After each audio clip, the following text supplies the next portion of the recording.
Hello there, it's Anna here, and a quick warning before we begin. In this episode, we mention self-harm, suicide, and a non-consensual sexual encounter, so please consider whether this is the right thing for both you and those around you. And remember, if you or someone you know has been affected by any issue that comes up in this episode, head to the show notes for a list of organisations that can support you. Despite it being 2023, a whole decade since same-sex marriage was legalised in this country, I'm sorry to say that today's dilemma is undoubtedly one that will resonate with a lot of listeners because it's all about coming out to family and friends and worrying what their reaction will be. This dilemma was sent in by a 16-year-old girl who's struggling with not only coming out, but also grief. So let's get cracking. This is It Can't Just Be Me. Hi, Anna. Hey, Anna. Hey, Anna. Hi, Anna. Hey, Anna. Hi, Anna. Hi, Anna. Hi, Anna. It can't just be me who's really struggling with staying faithful. I definitely got menopause brain. I really want children, and he doesn't. I had feelings of jealousy, It's just all around the middle. I feel like a Teletubby. and then I hated myself for feeling that way. If you've got any advice. I would really appreciate any advice. It can't just be me. It can't just be me, right? My guest today is the cat-loving, celebrity-masterchef winning and LGBTQ+ advocate Riyadh Khalaf. His story of coming out as a teenager to his then Irish Catholic mother and Iraqi Muslim father is one of the most challenging but ultimately inspiring stories I've ever encountered. And you'll be hearing all about that later. Riyadh is right at the forefront of advocating and promoting queer rights, from fronting the groundbreaking Irish TV series Growing Up Gay to publishing his go-to guide for young queer boys. He truly is a queer rights advocate to his core. So I know he's the perfect person to offer advice for this week's dilemma. Here he is, everyone. It's Riyadh Khalaf. Riyadh Khalaf. Hi. Hello and welcome to It Can't Just Be Me. How are you? I'm good. I'm so happy to be here. Thank you so much for coming into the studio to be with us today, because I think your experience and advice as a gay man with a very difficult coming out story is going to be invaluable to the person who shared their dilemma with us today. So thank you. You're welcome. Well, something good has to come out of something bad, I think. That's my mantra. This is it, always. But before we get to that, at the start of every episode, I like to ask my guests to share their very own It Can't Just Be Me dilemma. So Riyadh, come on, what have you got? I'm just going to preface this by saying I see myself as a very nice person, right? It's kind of, as an Irish person, we have to be, otherwise we're kicked out. But there's one thing that gets my goat, and it happens every time I travel around London. It is the slow walker, the left-hand side of the escalator stander, the loiterer, and just overall annoying individual. And what happens to you? I get this, it's a physical reaction. It starts from my stomach, goes right up my neck. I get patchy, red. No. Yeah. So it's a rage. Yeah, we need a course before you can enter the boundaries of Greater London. We take you into a room, we put a spotlight on you, and you have a blow-by-blow account of what you can and can't do. This is how you should behave. It's etiquette of London. Move. Yeah. I'm totally with you on this. That even the nicest of people, there I go again, calling myself that, can be pushed to points of rage. Too far, which is why I'm thrilled to say that we do have a bona fide expert in the room to psychoanalyse the pair of us. He's joined us previously on the show, and now he's back to offer his unparalleled psychotherapeutic advice. It's only Owen O'Kane. Hello.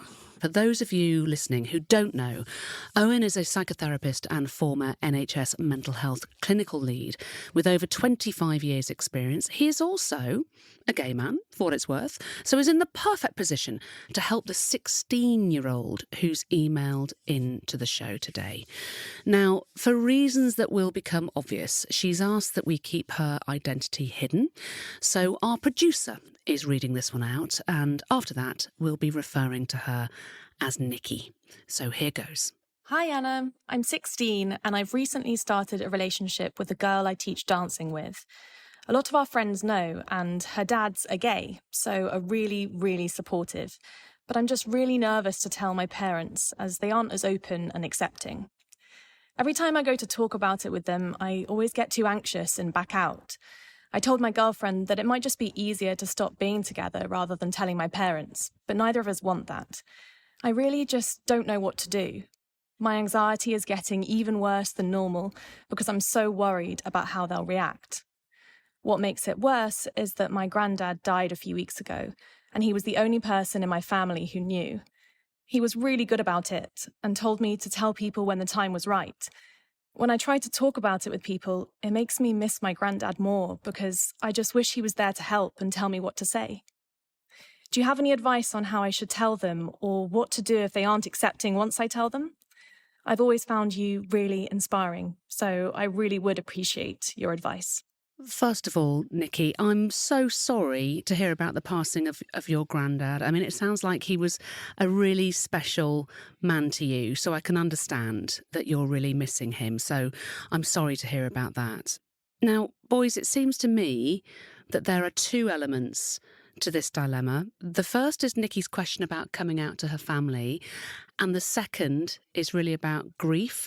Riyadh, if I can start with you, I can imagine that you can identify with Nikki's anxiety here when it comes to coming out. Just tell us about your coming out story, because it really is quite extraordinary. Nikki, the first thing I'd say to you is a huge congrats in finding who you are. Sometimes that takes people decades. You're 16 years old and you've kind of had this aha moment. So give yourself a pat on the back. You've come out to the hardest person ever, and that's you. So I grew up in a mixed household, Irish mother, Iraqi father. I was brought up Catholic, but dad was still identifying as Muslim. And it was lovely because we had different types of food, different types of culture. I'd go to the mosque with him sometimes. I'd go to church sometimes. And although I wasn't very religious, it was just nice to have that sort of mix in my world. And then as I started to figure out what the difference in me was, always knew I was different. And then when I started to realise around, the beginning of puberty that, Aladdin is fucking hot.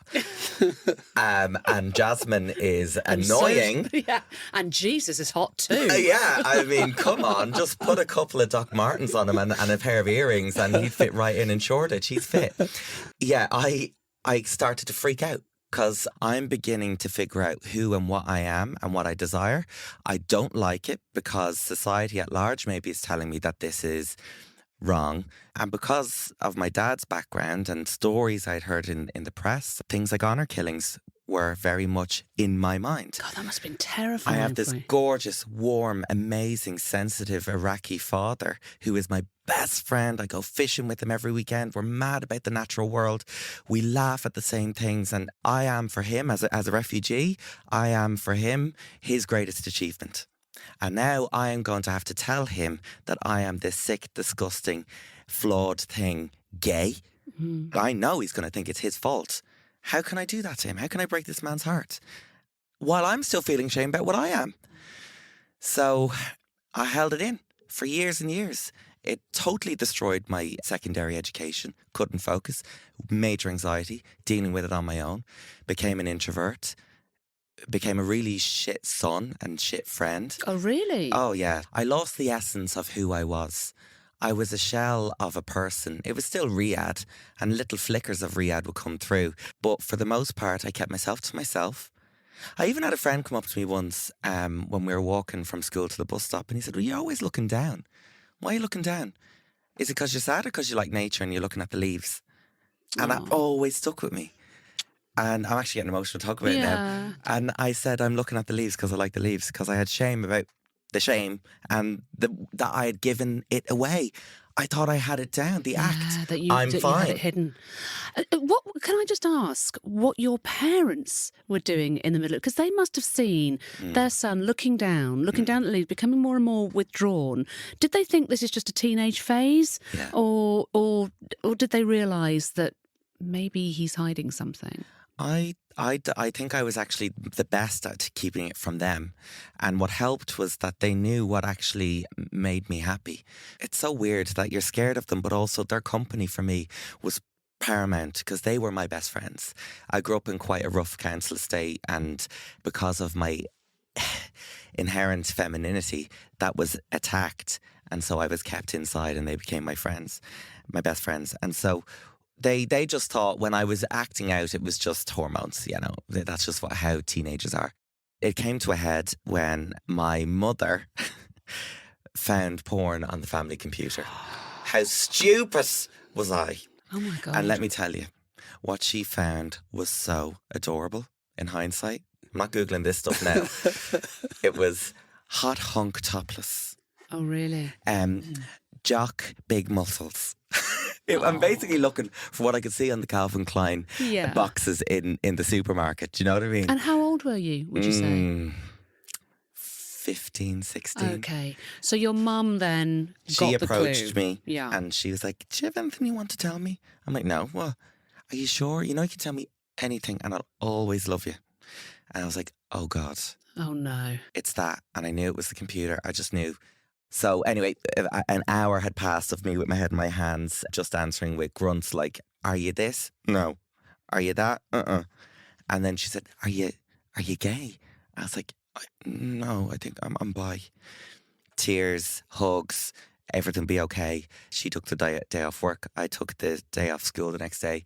She took me to the Japanese gardens of all place, How Camp, and we talked it out. But the agreement was made there and then that Dad would be kept out of this secret. Because she knew and you knew how he would react. It actually wasn't that we knew, it was that we didn't know. Oh. And we were afraid of what we didn't know.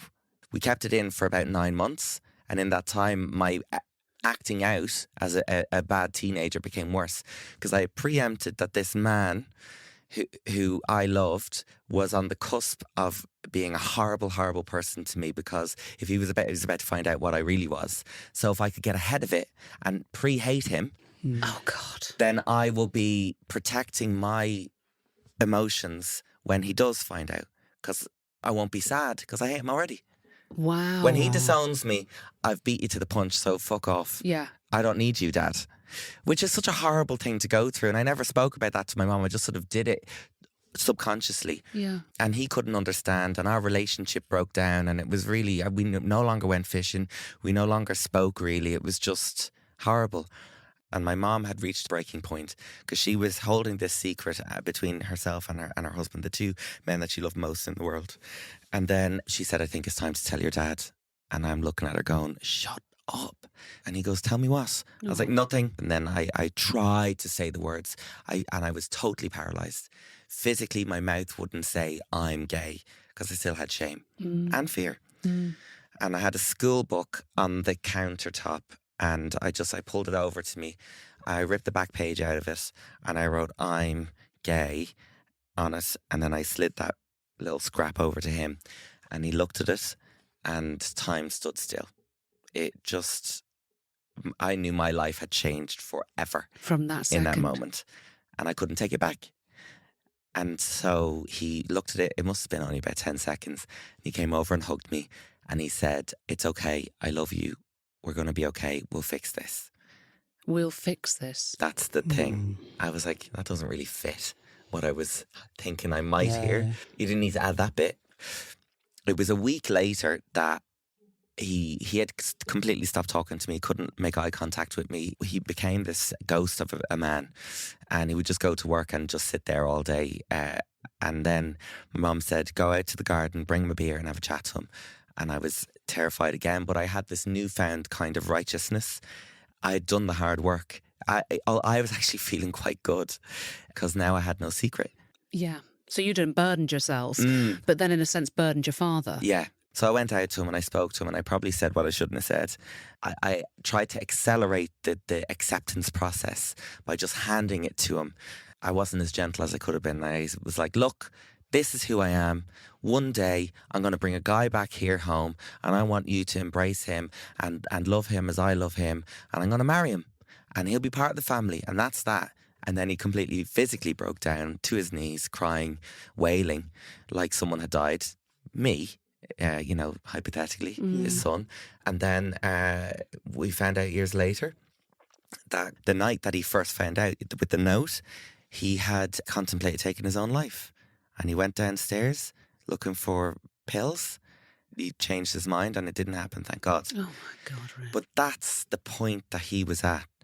So my approach to people coming out is you've got to be as careful with your own mental health as the people that you're telling, because they're getting this news instantaneously and they may not have any clue it's coming.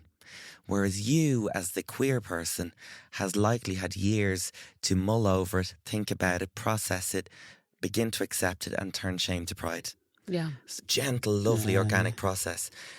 It's quick for them. Owen, if I can just bring you in on this. On a personal level, I know that coming out was something you struggled with as a Northern Irish gay young man as well. I mean, in some ways it was a bit more straightforward. I just had the Catholic thing to deal with. I didn't have two religions. I was in a monastery at the time. So I'd gone into trying to be a priest in my late teens and early 20s. And then suddenly, you know, the coin dropped. I kind of worked out I was gay and I thought, I need to kind of start dealing with this and coming to terms with it. So I literally left the monastery and came back home. You know, I wasn't ready to come out at this stage. I wasn't planning to come out because if you think about it, I'd just come out of a monastery. So my parents thought they had a potential pope on their hands at that stage. So You would look great in the hat. Absolutely. So their expectations were super high and I'd done all of the good boy stuff. I was a pretty easy kid. I wasn't difficult and I was good and I kind of always kept the peace and I didn't want to bring any shame and all of that stuff. So I hadn't really thought about coming out. So my brother said, do you want to tell me, you know, why haven't you told me? And I thought, he can't know. My brother then said, I know. And I said, you know what? And he said, you're gay. He said his wife knew. And if his wife knew, he said, how long is it going to be before Mum and Dad found out? He said, you better tell them. So within 24 hours of coming out of the monastery, I had to sit them both down and tell them together. Wow. So you can imagine the adjustment in their heads. You know, it's a big thing to go from thinking, God, we've got this potential bishop pope in our hands to then, no, actually, you've got a gay son. Which is a huge point of pride in an Irish town Oh back my then. God, massive. My son is Absolutely. training My son's going to be a priest. To my son's gay, completely different narrative altogether. Gosh. So I sit them down, I said, look, I've got something to tell you. And they both were looking at me and my mum said, what is it? And then she did this list and she said, tell me you're not taking drugs. Now, I just come out of a monastery and I was thinking, well, no. What kind of monastery is this? Sounds incredible. Tell me you're not on drugs. No, I'm not on drugs. You're not dealing drugs. No, I'm not dealing drugs. She said, this is a brilliant Northern Irish. Tell me you haven't met a Protestant. No. Stop. And then all of this, are you in debt? This whole list of like horrific things that I could be doing. And then at the end, there was this massive pause. And then she just went really quiet and she said, you're not gay, are you? They turned out to be incredible. You know, when they got time and space and stuff. In fact, when my mum died, I didn't know this until after she died. Someone called during the week and I picked up the call and she said, your mum was my helpline support. And I said, what helpline support? And she said, the gay parent switchboard or something. Oh, wow. So I come off, and this was during my mum's funeral, and I said to my dad, what is this gay parent switchboard thing? And he said, she was doing that for about 10 years. Never told you? Never told me once.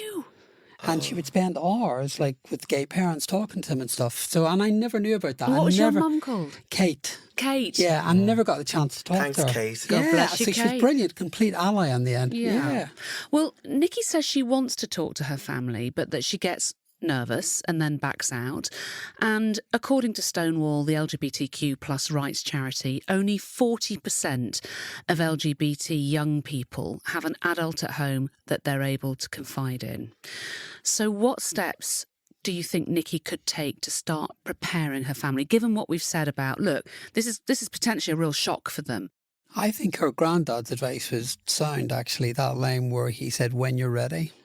Yeah, and I think that's the key thing, was when she's ready. Because, look, you hear it all the time in queer culture about being proud, not apologising, making yourself known to the world unapologetically. And there's something powerful in that and something in that I totally agree with. However, she's had a bereavement. She's anxious. She's terrified that they're going to reject her. It would be really foolish to discount all of that, because that's equally important. You know, her well-being, her mental well-being is important. And if she's not ready, then that's absolutely fine. Don't push it, because I think ultimately it took me a long time to come to grips with who I was. And I think, she may need a bit of time to work it out and to make sense of it. And I think when you're steady in your own skin and you know who you are, then the rejections matter less. Absolutely. From other people. So I think, steady your platform, firstly. And that's not denying who you are. It's not apologising. But I think it's doing it on your terms rather than feeling the pressure to come out. Because when she's ready, she will tell them. And look, people who love you will eventually, they'll be around you and they'll be fine with it. It doesn't mean that you're going to get an instantaneous warm welcome. It doesn't. And I think that doesn't mean that they don't love you and they don't care about you. They just need time. I think they need time. And can we talk about chosen families? Because in a way they're as important, aren't they, as and valuable as biological families. So where else could Nikki get that support, do you think, in terms of steadying her platform? I mean, Riyadh, in your case, did you have other friends or other gay boys or girls that could support you? I found a huge sense of validation in the identity that I was beginning to see that I was from the early days of dial-up internet and YouTube. And it ended up becoming a career just by accident. But I would go online and I'd watch these American gay young boys in their college dorms just being completely unapologetically themselves and outwardly identifying as gay. And I think just seeing for the first time that you can be that thing and happy, be that thing and have a mom and a dad that love you, even if it's someone else, just that in the world it exists is enough to give you a huge boost. And if it's not online, then you can go to spaces where people like you are. Pride marches, you can go to LGBT sort of social groups. There's book clubs, there's walking groups, and you have a girlfriend. That took me years to find a fella. Hang on to that girlfriend if you love her. Don't let go of her because you're not telling your parents. Every individual in your life that is going to love and support you through this process is vital. And she sounds like a really great girlfriend, and so do her dads. So lean on them and they'll be there for you. She's thinking about breaking up with her girlfriend because she's so scared about telling her family. So, Owen, as a psychotherapist, what is that about? And what would you be saying to Nikki in response to that? All of the descriptions Nikki's given her around shame. And I think shame is the one thing that we often don't talk about when it comes to sexuality, but most people are shamed into believing they're wrong, they're sinful, they're bad, they're not good enough, they're going to let the family down. And I think that's the stuff that you really got to work on, because, one of the things that no one said to me when I was younger was that there's nothing wrong with you, because I thought there was something wrong with me, genuinely. Shame can't exist when you bring it out into the light. And I really believe that, it thrives in the dark, but when you bring it out into the light, it disappears. It disappears. It can't survive there. So in whatever way you're comfortable, find ways of bringing it into the light. Find the people that you trust. But more importantly, when you find the internal demons, which are the voices in our head, our own critic coming out with judgment and shaming, that's a narrative. It's not factual. Yes. So just be mindful that there might be that internal critic who's having a field day at the moment, telling you that you're rubbish or you're shit, or you're not good enough. That's very common, but it doesn't mean that it's a truth. Hello everyone, it's Anna here to tell you about a podcast I've been listening to for years, and in fact I've also guested on twice. It's called White Wine Question Time, and it's hosted by broadcasting legend and also a bit of a pal, Kate Thornton. Every week she's joined by a celebrity guest and asks them 3 thought-provoking questions, all over a few glasses of wine. It's funny, it's meticulously researched, and most of all, she gets answers from guests that you'll never hear elsewhere. She's had loads of incredible people on the show, including Hannah Waddingham, Alistair Campbell, Craig Doyle, Dame Prue Leith, Luke Evans, Zara McDermott, and many, many more. The podcast has been going for 4 years, and it's bigger and better than ever. So give it a listen. Just search White Wine Question Time in your podcast app to subscribe and listen now. Welcome to a world of Christmas celebration at Aldi. 6-pack deep-filled mince pies only £1.09. Good Housekeeping taste-approved winners too. Scallop gratins only £3.99. And a large whole frozen British turkey from just £3.5 a kilo. On sale now. All from the which cheapest supermarket of the year, Aldi. Share the love this Christmas.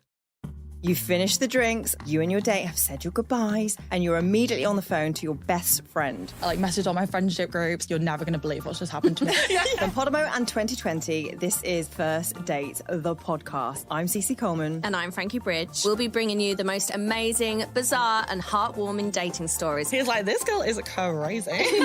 It's First Dates, the podcast. Get it wherever you're listening to this, or visit listentofirstdates.com.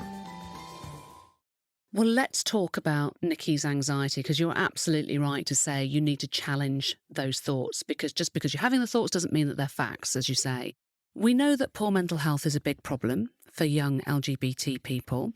Stonewall tells us that 61% of lesbian, gay and bi young people have self-harmed and 22% have attempted suicide, which just is shocking to me. This is serious.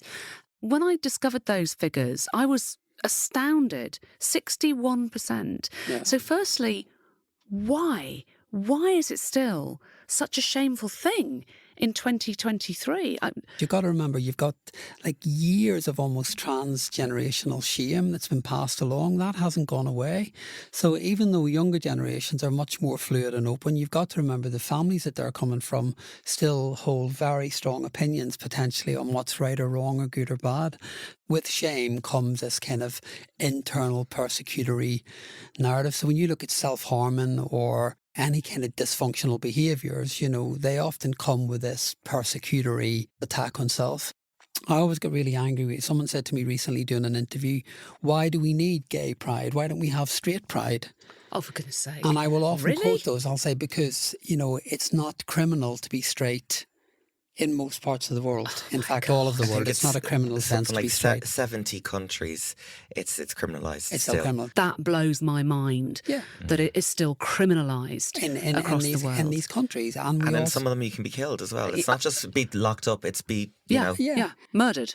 So when people ask about why do you have pride, because that's why we need to have pride, because we need to foster belief. we exist, and actually we need to foster the tolerance, as you say, that we're safe. Yeah. And actually, if there's one teenager who goes to their first pride and that event ends up making them love themselves to a point where they'll stop self-harming and they'll accept their identity, that whole million-person event is worth it. Absolutely. I had it at 16, my first pride in Dublin City with my only friend who really knew I was gay, and she was my rock. We went and I saw a very famous drag queen who I'm sure you know, Owen Bliss, give a rousing speech about identity and acceptance, and a fire was lit in my belly. I went from being a scared, shy, self-hating, maybe gay guy to the beginning of an activist. I was like, can I swear?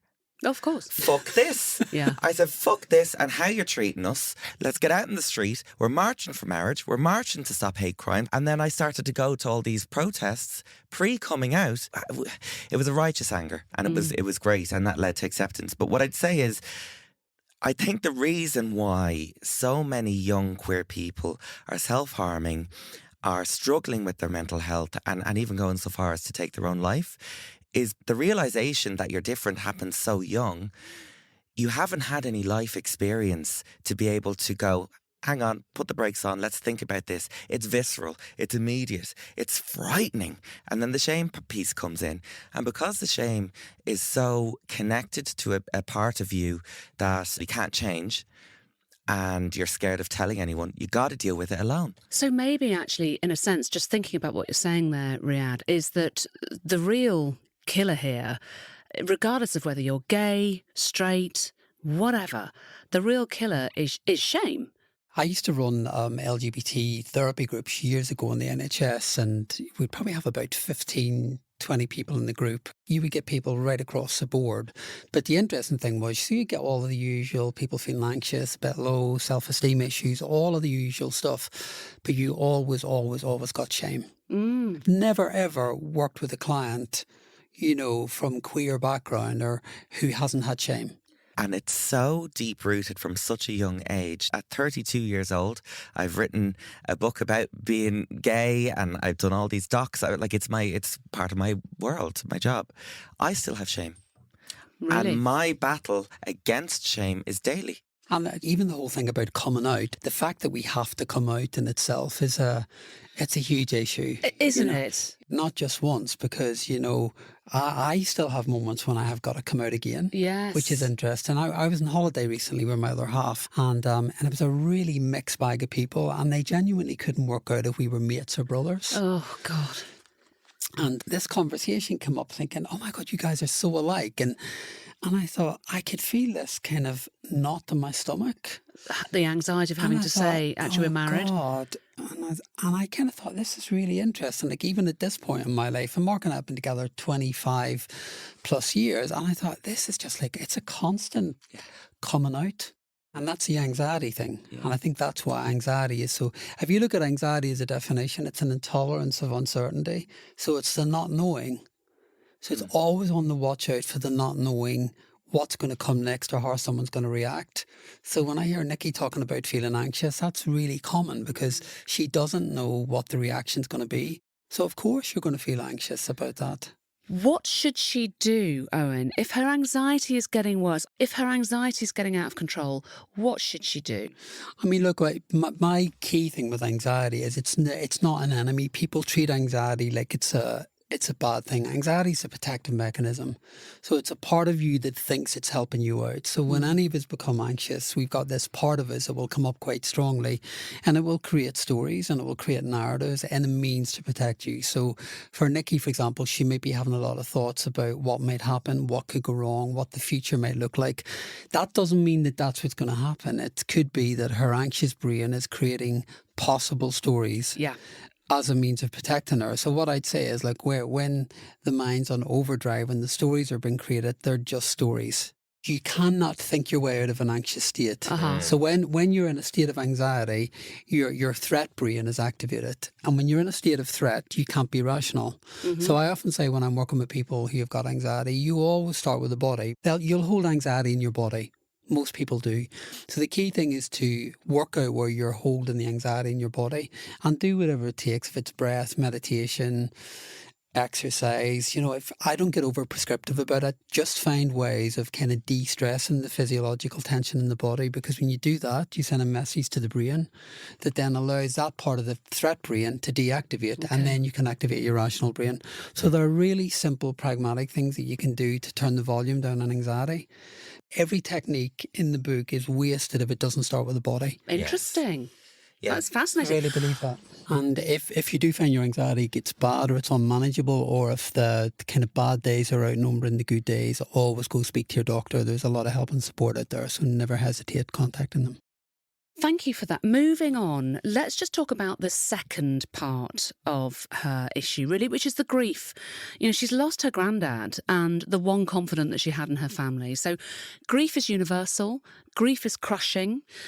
Beyond the big steps of slowly coming to terms with somebody that you really love no longer being around, what are the small steps that we can all do day to day to tackle grief? And I mean, Riyadh, I don't know enough about your story. Have you lost anybody? Yes. Yeah, my grandmother. Okay. And she was very close, and it wasn't so long ago. So I'm sorry. Share some. I'm sorry to hear that. No, it does. What small steps then do you think that Nikki could take every day just to alleviate the pain of having lost her granddad? I can only speak from my own experience, and that's not ignoring the feeling. If it becomes overwhelming, then maybe, go off and meditate and do whatever makes you feel centered again. But I think actually experiencing it and becoming familiar with the reality that they are gone. But this might be pseudoscience, I don't know. When I think about my grandmother and the fact that she's gone, I get sad. What actually makes me happy is thinking about her DNA. And the fact that she is alive. That she's in you. In me. Yeah. And I can look in the mirror every day and I can see bits of her in my face. So, the gift that she gave the world by having the children that she had and then her grandchildren, that continues on.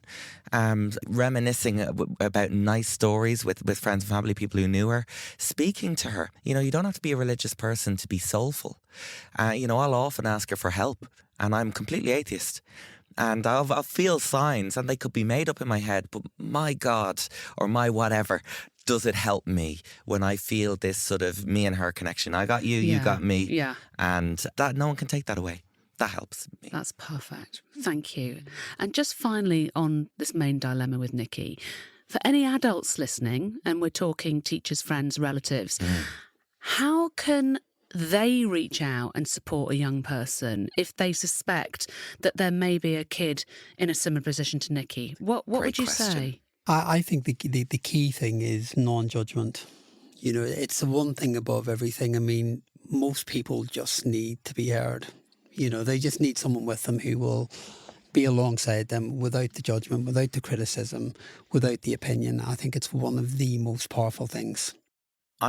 There's another stat from Stonewall, I think it is, and it talks about just having one accepting adult in a young queer person's life can reduce their chances of anxiety, depression, self-harm, suicide incredibly. I don't know the exact figure, but it shocked me how high that figure was. One accepting adult. So if you are someone who believes that you've got a young person in your life, be it a student, child, grandchild, I see it as a gift that you could be that one person. Well, it's incumbent on us all, isn't it? Yeah. That the responsibility of, you know, we hold young people in our arms, really, don't we? In our hands, the future. And as you say, it just takes one person to say, I hear you, I see you. It's okay. It's so easy, but the impact is so huge and it could be life-changing. And if you suspect that one of these young people that are in your life might be LGBTQ+, let them know that you're there completely unjudgmentally, whatever they need to speak to you about. I would say don't approach them and ask them, are you blank? Because they may not be ready. And you might be pushing them out that door of coming out before they've had that moment to get over their shame and find some sort of acceptance in themselves. So if you just say, my door is open for you to walk through and offer me some information about yourself. And when you do, I will listen without judgment. So you make the offering kind of broad, but pointed in terms of, I'm here unconditionally. And then also when they do come to you, or if they do come to you with it, try to listen maybe more than give advice because, you know, that's what they need, as Owen said. They just need someone to go, I get it. And you're not sick. And guess what? I'm still your teacher and I want to be. Or still your mom and I want to be. That's completely transformative to a young brain. It's a brilliant point. And I think too, it's about your job is not to try and fix someone. You know, you're not there to fix. I think non-judgment has to come with the action of non-judgment, which is you're not there to direct, you're not there to fix, you're not there to make it better. You're there to be alongside. And that's very different. Okay, so I want to leave Nikki with some concrete advice, albeit that we have talked a lot around this and I think it's been amazing. But she wants to know specifically how to approach the conversation with her family. So, Riyadh, I know you've written a whole chapter about this in your book, but what would you say to Nikki about approaching this? First of all, make sure that you've found yourself and you're proud of who you are. Don't rush through the process. Recruit as many loving supporters in your world around you pre-coming out. Tell them what your plans are. Bring them with you if you feel that will help. Think about what your parents' reaction may be and maybe do some light preparation around that in terms of where you may want to go afterwards to have somewhere to go that night and the following nights. Think about the coming out experience from their point of view. They're getting this information fresh. So be gentle and don't go in with, I'm gay, I'm blank. Maybe give them a prelude, a pre-story about how you've come to this point. Give them context about how you've realised so that they're more likely to get it. Look after yourself in the following days and weeks. Don't put too much pressure on yourself with things like exams or work or other anxieties in your life. You've just done something that is going to change your life for the better forever, most likely for the better forever. And you've joined an international community of hundreds of millions, and that is a huge gift. Connect with your community online, in social spaces, at pride marches, at protests, if you can, and get ready for what will hopefully be a lovely journey. Well, let's talk about that lovely journey finally, because I want to leave Nikki on a beautiful, positive note. Both of your lives have changed for the better, undoubtedly, since you both came out. Obviously, Owen, now you're married and you've been with your partner for 25 years. And Riyadh, you have written books on this, you podcast regularly, you've got a wonderful life, you've got a great relationship with your dad now. So, what does Nikki have to look forward to, please, Owen? I think I do want to premise it by saying, look, keep hold of the fact there is nothing wrong with you. In those darker moments when you think, oh, what's wrong with me? And you're starting to question, there is nothing wrong with you. Those parts of you that you've described struggle with, your anxiety, your loss, your shame, go to those parts of you, don't abandon them. Go to them constantly and make sure you look after them, because that's what's going to move you forward. And remember as well that this period of time that's difficult at the moment is a period of time. All of our struggles are temporary. They're never permanent situations. So hold on to that and remember that you have a choice to your great full life. Don't let the internal stuff get in the way of that. And sometimes that means that you've got to dig deep and you've got to be courageous. But, certainly being courageous has been what's moved my life forward in the most incredible way. So find your courage. Oh, I love that. Find your courage. Yeah, yes. That sounds like a card, doesn't it? But anyway. It does, but I'm buying it. Yeah. And Riyadh, what would you say in terms of what she's got to look forward to? Look, you have a gift of finding out who you are early doors. It is a transformative thing. It is hard. It is scary sometimes. But for the hard work you're putting in now to figure it all out, the joy on the other side, the people that you'll meet, the events you'll go to, and the awareness of yourself is going to be off the charts. I am delighted that I was given this gift. I never knew it was a gift until I figured it out. You're having to dig deeper into who you are than a straight or cisgender person maybe will ever have to. That's true. So what comes from that is a greater appreciation of the world around you, the small things. When I go to a simple walk in a valley in Ireland or a lake, I appreciate everything fully, hugely, deeply, because there was a point in my life where I might not have been here. Mm. And that's the whole thing of the pain and the horrible bits. Actually, if you manage them and you work through them, all the good bits are even better again. Nikki, I hope you're listening to this and I hope that we've been helpful. Take the gift, as Riyadh and Owen have both said. Please let us know how you get along. And in the meantime, we're all sending you a very big gay audio hug. Yeah. Now, Riyadh and Owen, I'm not done with you just yet. I have 2 more quickfire dilemmas to put to you. So this first one is also on the topic of sexuality. It's from a woman who emailed in anonymously. So we're going to be referring to her as Gemma. Hi, Anna. I've identified as a lesbian for the better part of my adult life. I've been dating women since high school and can genuinely say I love being with women. I don't have much experience with men except one non-consensual encounter in my early 20s. As I've gotten older, I think my curiosity has also grown. I have some really amazing friends that will let me ask silly questions like, is a penis more like a cucumber or a carrot? And they try to answer based on their experiences. Then I started watching Naked Attraction, and I think it's made my curiosity grow even more. Now I'm questioning, am I really gay? Do I want to be with a man? Am I just curious? Is this hormones? And I'm feeling guilty about having these thoughts as I have been in a relationship with my partner for over 6 years. How is this fair to her? It can't just be me, right? Well, Gemma, I have to say, if Naked Attraction has taught you anything, I hope it's that a penis can be carrot-shaped, cucumber-shaped, and everything in between. Now, Riyadh, as a person who's well used to talking about sexual identity, what would your quick response be to Gemma here? I would say, labels can be just as damaging and limiting as they can be helpful. And it sounds like this lesbian label that you've had for yourself at one point was probably very helpful to, quickly tell people, here's what I am, who I am. But the minute it stops being helpful, I say bye. Not bisexual. I say bye-bye. You heard it here first. Yeah. Hey, you're looking pretty good there, Anna. It's those breasts. Oh, yeah, girl. It's that jumper. No, I say this is why I love the identity of queer, the word queer, because it's kind of a blanket thing. You're part of something bigger, but it's not limiting. And there's a fluidity to it. And you don't have to go, here's who I am. You know, I think the most important thing is this relationship that you have with your girlfriend. Maybe it's time to have a conversation and talk about these feelings in an open, gentle way, but understand that it might be sensitive for her and difficult for her to hear this. But, you know, you've not acted on it. You've not cheated. You're just having feelings. That's it. It's feelings and it's curiosity. And let me tell you, your girlfriend has definitely looked at a hot chick on the tube and had feelings. All you're doing is having feelings about another gender as well. So communication. You're going to be fine. Let go of the labels and just be. Now, the next one is from Tom.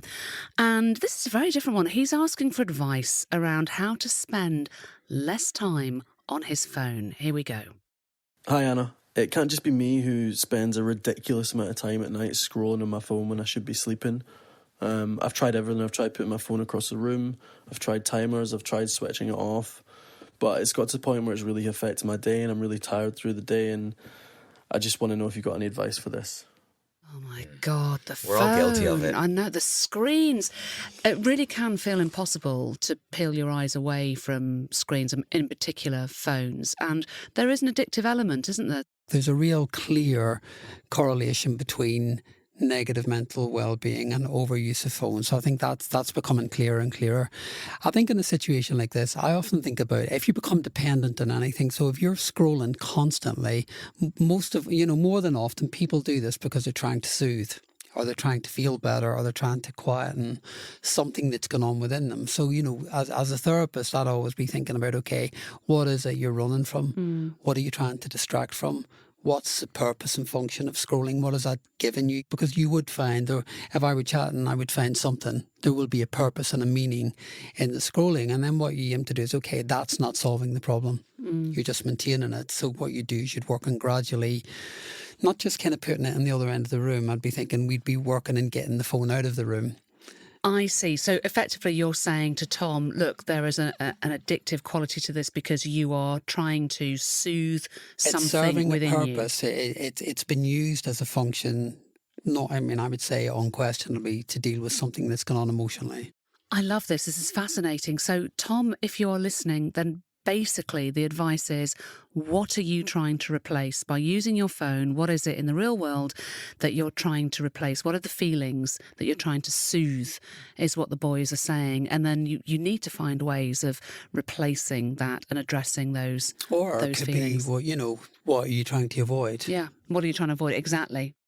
Riyadh, Owen, thank you so much for being here, for being queer, and for offering such excellent advice on today's show. Although there is still work to do, which we've acknowledged, we are a tolerant society. And actually, it's people like you guys who are instrumental in helping to make those positive changes. So thank you very much. Thank you for supporting young LGBTQI queer people. I'll leave both of your details in the show notes so listeners can continue to stay up to date with you. Thanks so so much. It's been a pleasure. Thanks for having us. It's been like therapy for me. So I love talking about it. Thank you. I will send you an invoice.